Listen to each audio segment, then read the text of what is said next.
Hello दोस्तों, तो आप सभी का स्वागत है इस नई वीडियो में जिसमें हम लोग बात करने जा रहे हैं फिर संसद के बारे में।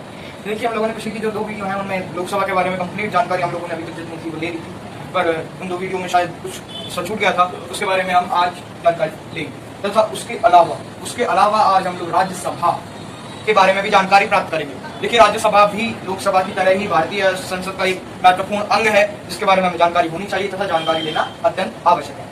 तो आइए जानकारी की शुरुआत करते हैं। देखिए, राज्यसभा में आज हम लोग किन किन चीजों के बारे में पढ़ेंगे। तो आज हम राज्यसभा की सीटों के बारे में पढ़ेंगे, इसके जो सदस्य हैं उनके बारे में पढ़ेंगे, योग्यताओं के बारे में पढ़ेंगे। और देखिए, राज्यसभा की जो अगली आने वाली चीजें हैं वो अगली वीडियो हम लोग डिस्कस करेंगे।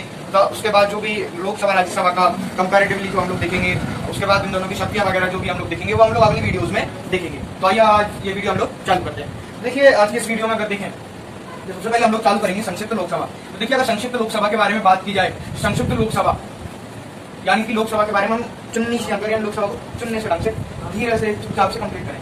तो देखिए, अगर बात की जाए भाई लोकसभा क्या होती है, तो भाई लोकसभा जो होता है वो होता है निम्न सदन। क्या होता है? निम्न सदन होता है। इसमें क्या होता है? इसमें एक अध्यक्ष होता है, एक उपाध्यक्ष होता है, अध्यक्ष उपाध्यक्ष होता है इसमें। और अगर इसके बारे में बात की जाए, तो अगर और बात की जाए तो इसकी वर्तमान में संख्या कितनी है? अधिकतम 552 है, ठीक है।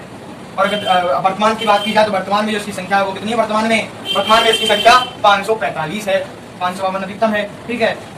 ये जो चीजें हैं ये कब तक चलेंगी? ये चलेंगी 2026 तक, ठीक है। लोकसभा की जो सीटें हैं वो सब ज्यादा कहाँ से हैं? वो है यूपी से हैं, ठीक है। इसका जो आरक्षण है वो होता है कितना? एसटी और एससी का होता है 7.5% होता है, ठीक है। आरक्षण हम लोगों ने देख लिया था। और ये सब लोकसभा के संक्षिप्त रूप हम लोगों ने देखा। और निम्न सदन है, अध्यक्ष उपाध्यक्ष इसमें होता है 552 अधिकतम 545, 2026 तक ये चीज चलेगी। सबसे ज्यादा सीट यूपी से है, 7.5% यहाँ पर आरक्षण है।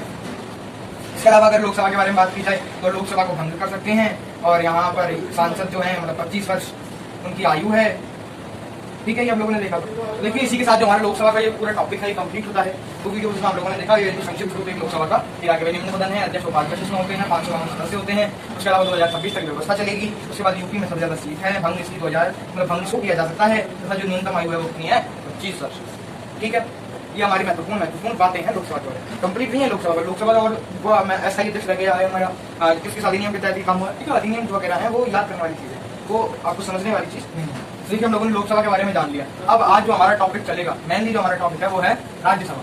देखिए, जो राज्यसभा है वो लोकसभा से थोड़ी सी भिन्न है, क्योंकि देखिए राज्यसभा जो है वो लोकसभा की तरह कार्य नहीं करती है। लोकसभा से भिन्न ढंग से राज्यसभा कार्य करती है। देखिए, राज्यसभा के बारे में अगर हम लोग जानकारी लें, देखिए जो लोकसभा थी वो थी आर्टिकल 81 में, और जो हमारी राज्यसभा है वो किसमें है? वो है आर्टिकल 80 में। आर्टिकल 80 में है राज्यसभा, ठीक है। और राज्यसभा के बारे में बात की जाए तो इसे क्या क्या कहा जाता है? इसे कहा जाता है उच्च सदन इसे कहा जाता है। उच्च सदन इसलिए क्यों कहा जाता है? इस उच्च सदन इसे इसलिए कहा जाता है क्योंकि इसमें यह सदन कभी भी भंग नहीं हो सकता है। दूसरा अगर बात की जाए तो इसे कमजोर सदन भी कहा जाता है, क्योंकि इसमें क्या है ना कि बहुमत किसी का नहीं होता है, यानी कि ये अलग अलग तरीके से होता है। अगर अगली बात की जाए तो इसे द्वितीय सदन कहा जाता है। क्या कहा जाता है? द्वितीय सदन, वही दूसरा सदन है। उसके बाद अगर बात की जाए तो इसे स्थायी सदन कहा जाता है। स्थायी सदन इसलिए कहा जाता है क्योंकि ये कभी भी भंग नहीं होता है। फिर बात की जाए तो इसे राज्यों की परिषद कहा जाता है। क्या कहा जाता है? राज्यों का परिषद। राज्यों का परिषद क्यों कहा जाता है? क्योंकि इससे क्या है कि राज्यों को क्या मिलता है?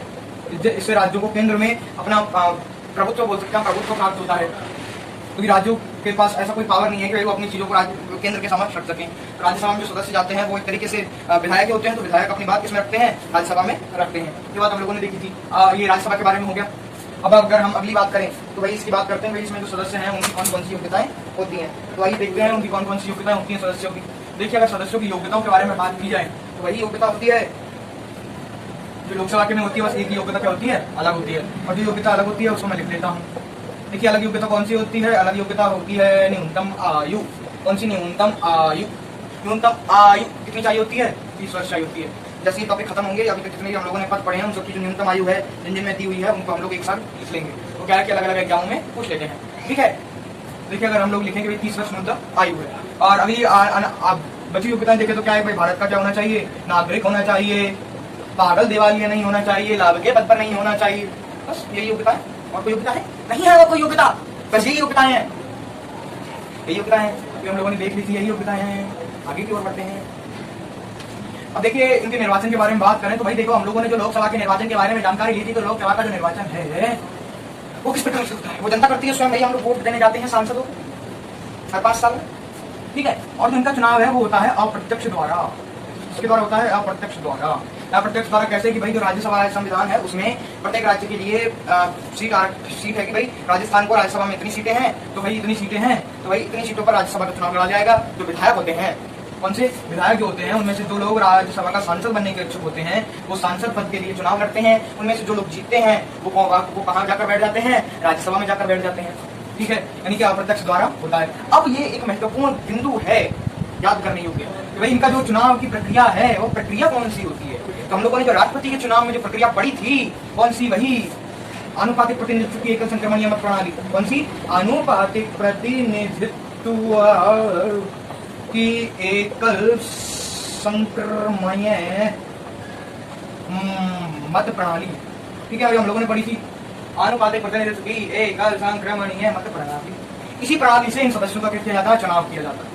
कि हम लोगों ने ये प्रक्रिया पूरी समझी थी, परंतु हम लोग इस प्रक्रिया को समझे और आज के वीडियो में ही इस प्रक्रिया को हम लोग समझेंगे तथा जो हमारे अगले अन्य टॉपिक है जैसे कि सदस्यों के बारे में और चीज है उन्हें हम अगली वीडियो में पढ़ेंगे, क्योंकि ये जो प्रक्रिया है यही आज की वीडियो पूरा खा जाएगी।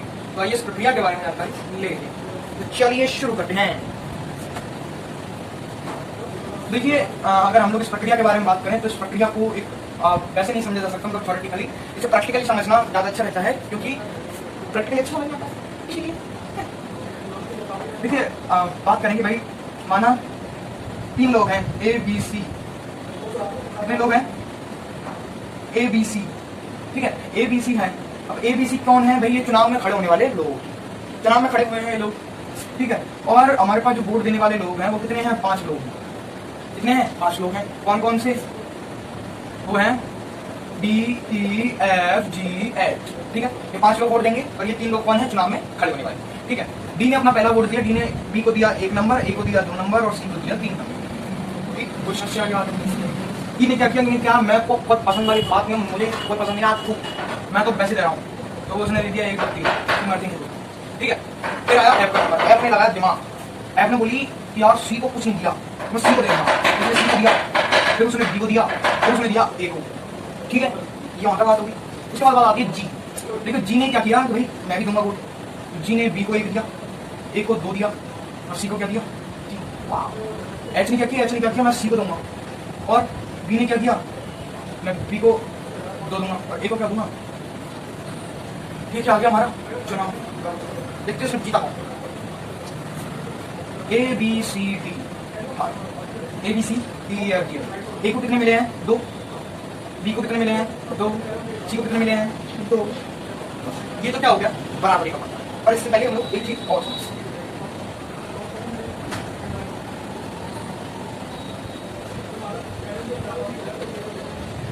देखो, अब मैंने क्या किया, मैंने ए को जिता दिया है। ए को जिताया कैसे मैंने, पहले हम लोग जीतने का समझेंगे क्या है, उसके बाद हम लोग देखेंगे कि अगर वोट बराबर हो जाते हैं तो क्या होता है। ठीक है, अब देखो, अब अगर हम लोग गिने तो भाई ए को क्या मिले हैं, ए को सबसे ज्यादा वोट मिले हैं 3। बी को कितने मिले हैं, 1 मिला है और सी को कितने मिले हैं, 2 मिले हैं। ठीक है, ठीक है, ठीक है, ठीक है, ठीक है। देखो, हम लोगों ने देखे।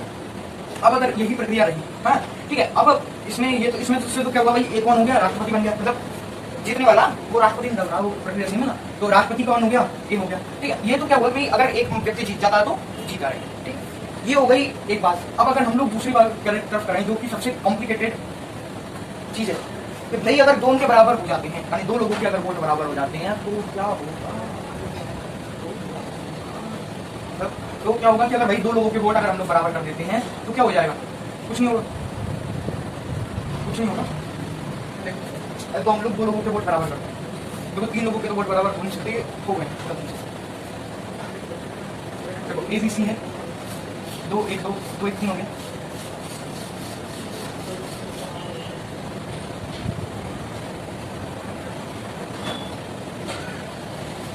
इसमें क्या होगा कि भाई जो बी है उसे तो बिल्कुल नकार के लोग आना होगा कि हमको चाहिए नहीं, बी चाहिए नहीं हमको, हम चले एक काम करते सी को हरा देते हैं। हाँ, सी गंदा, सी को हरा देते हैं। तो देखिए सी को हरा दिया हम लोगों ने। ठीक है, अब देखो यहाँ पर जो ए और बी हैं वो क्या हो गए हैं, वो हो गए हैं विजयी।